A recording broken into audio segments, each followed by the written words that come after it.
So here's another strange article on Den of Geek explaining that The Last of Us 2 is actually a story about love conquering hate, not in fact a story about hate, which is actually what the creator of the game was saying. That was in an interview, I think, several years ago. That's the whole focus of the story. It was about hate, not conquering it or love conquering it. Just to go to show you, let's see if this is just a clickbait title. Is the word conquering in it? No. How about conquer? Nope. Okay, how about hate? 14 matches. Let's see. Okay, 1, 2, 3. This is the intro, so nothing explained yet. 4. This is in the Abby section. Well, that's... I don't know how to describe Abby's story. It's just a bunch of meandering. She has no real plot involved. She already has her hatred enacted. Her revenge has been sought.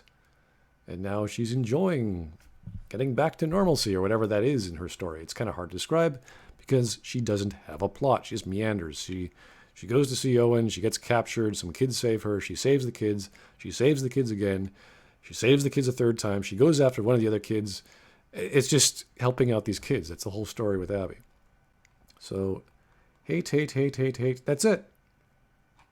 4 times. The rest are in the comments section, which I'm not going to read. So, I know what the story of Abby is, and it's definitely not about love conquering hate. But I'm assuming that this person is going to be talking about Ellie. So we're going to skip the portion with Joel, because Joel has really nothing to do with the story. He's just the inciting incident, and his death, or rather his death is. Everything else is not really... he's not a character. He's a corpse.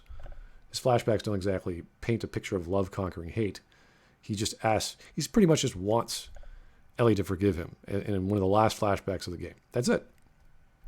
That's it. It's one flashback. A flashback is not a story. If you're talking about a 20, 30-hour experience, that's silly. If that's the whole thing, then the whole game is a lie. And it's made to lie to you because murder is fun. I don't know. So we're going to skip Abby here because she doesn't really do anything. She just goes from A to B to C. She's a passive protagonist. And Lev and Yara pretty much go with her wherever she goes at a certain point. And then she gets involved with the scenario on the island. I can't remember what it was called. And there's a point where she has to make a choice to either stand in the way to protect Lev or to get shot as a result of Isaac. And like the other events in the game, there's a giant series of plot armor for the main characters, like Ellie and Dina and herself. So this is the guy, and he's pointing a gun at her.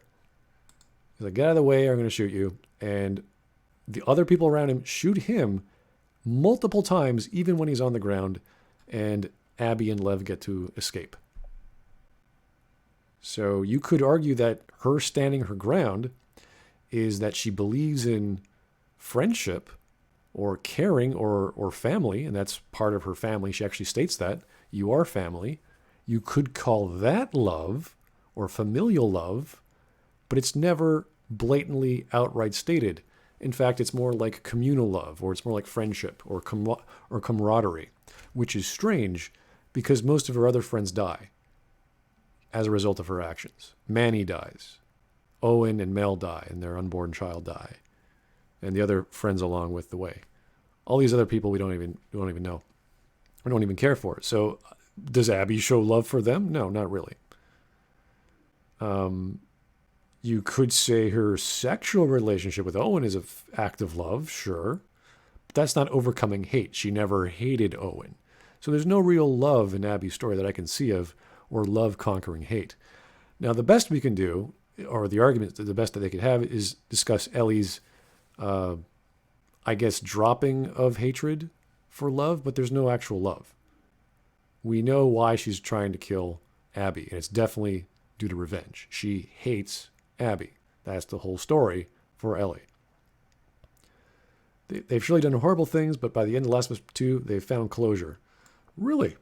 They have found closure. I didn't know that because Ellie was about to, or learning to forgive Joel, and then he dies the day after. So no, they don't get closure. Ellie doesn't get closure. Joel just dies, which prompts the whole story. Ellie's fate is a little hazier, though. Much like the ending of The Last of Us, the second game concludes in poetic fashion, giving a resolution to Ellie's story that's wide open for interpretation. So here we go. He's admitting, hey, you know what? This ending is kind of interpretive. It's like, okay, if it's interpretive, then it's not a story about love conquering hate. He could have said forgiveness. That might have been a bit clearer. But love is a very specific kind of thing. It's not compassion specifically. It could be. It's not sexual feelings, but it could be. It's many things. It's a blanket term. So what exactly is this guy talking about? In the first game, Ellie risked her life, traveling thousands of miles for a chance to make the world a better place. All she ever wanted was to help others, and her conscience was clean. But when she watched Joel perish in front of her eyes at the hands of Abby, all that changed. Okay. It's not helping. It's not an argument. There is hope that Ellie may be able to come back from the brink, though in the flashback to her heart-to-heart with Joel on the porch, when he confesses that he doesn't regret taking her from the Firefly, she tells him, I don't think I can ever forgive you for that, but I would like to try. Okay. Again, this is not love conquering hate. She's angry at Joel for lying to him, because that's one of her big things. She doesn't like liars. But that is not from hatred to love. Obviously, the two care about each other. They're basically father-daughter.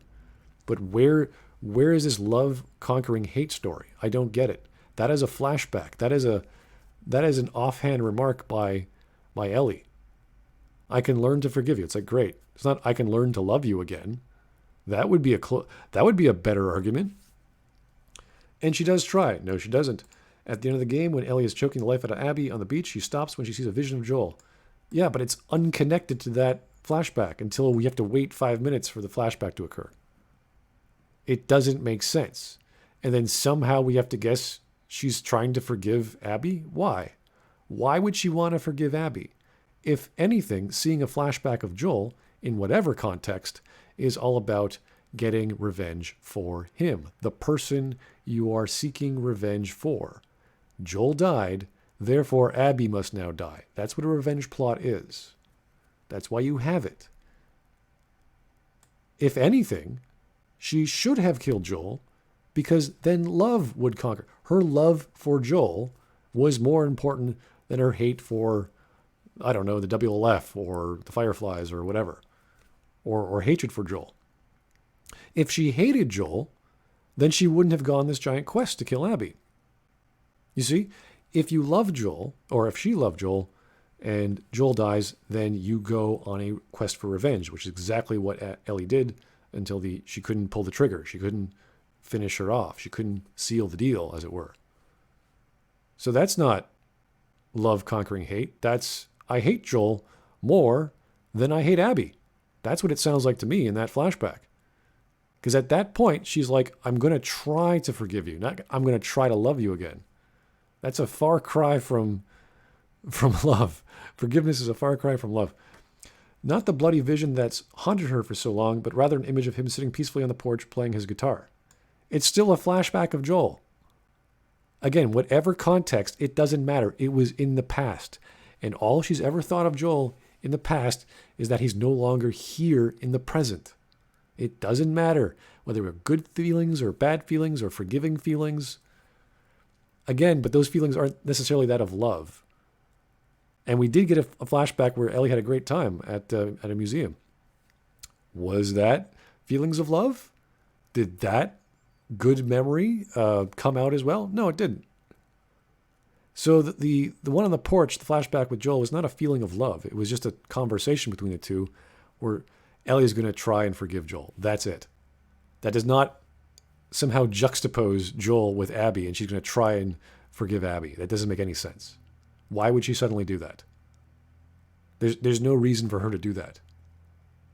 What, because she wants to forgive the person she loves, who is Joel, is now pointing that energy at Abby? That's ridiculous. Who would ever do that? That's insane. The thing you hate so much, I'm going to stop trying to kill because I had a good memory of the thing that person killed. That makes no sense. It's in this moment that Ellie finally forgives or begins to forgive Joel for what he did. And this is projection.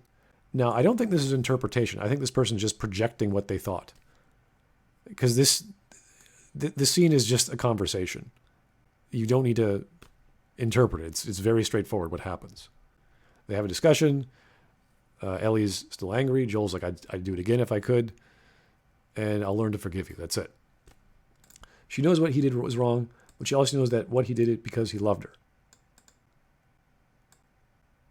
That's Joel, not Ellie. This is a story about Ellie, not Joel. Being consumed by anger, hatred, and resentment for so long caused Ellie to lose everything, including Diana and JJ, who are gone by the time she gets back to their farm. Where do you think they went? Back to Jackson, probably. I'm sure they can still say hello, even though Dina may not be interested romantically in Ellie. But they're all a community there. They all have to work together to survive. The same with Jesse and well, at the time, Jesse and Dina. Jesse was pretty mature about it. They broke up with Dina the week before, and they're like all working together anyway in life and death situations. So I don't think Ellie lost Dina in that capacity, aside from a romantic concept. But in the closing shot of the game, we see her walk away from the guitar Joel gave her all those years ago. Yeah, why would she walk away from the things she loves? Is it because she can't play anymore and it's useless? Is it because she no longer forgives Joel? Is it because she's going to keep on pursuing revenge? I don't know. It's interpretive. It could mean anything. That's the point. Which doesn't mean it can mean specifically one thing, such as love conquering hate. Perhaps it symbolizes, perhaps, it symbolizes her finally leaving Joel's ghost to rest, or not. Unlike Tommy, who by the end of the game becomes an ominous, ugly representation of what Ellie could have become were she unable to move on. She sings. Yeah, perhaps. That's not a story of love conquering hate, buddy. That's you guessing what this thing could mean. According to Christian faith, the Israelites crossed the River Jordan to make it to the Promised Land. Okay, is this guy a religious fellow? I don't know. It's also where Jesus was baptized, washed of sin. Joel and Abby seem to have made their way across the rapids. And perhaps Ellie has yet to make it to the other side, but at least now she's moving in the right direction. How do you know that? If the ending is deliberately interpretive, and she's throwing away a useless thing like a guitar because she can't play it anymore, how do you know she's not going to go on another quest for revenge? How do you know that?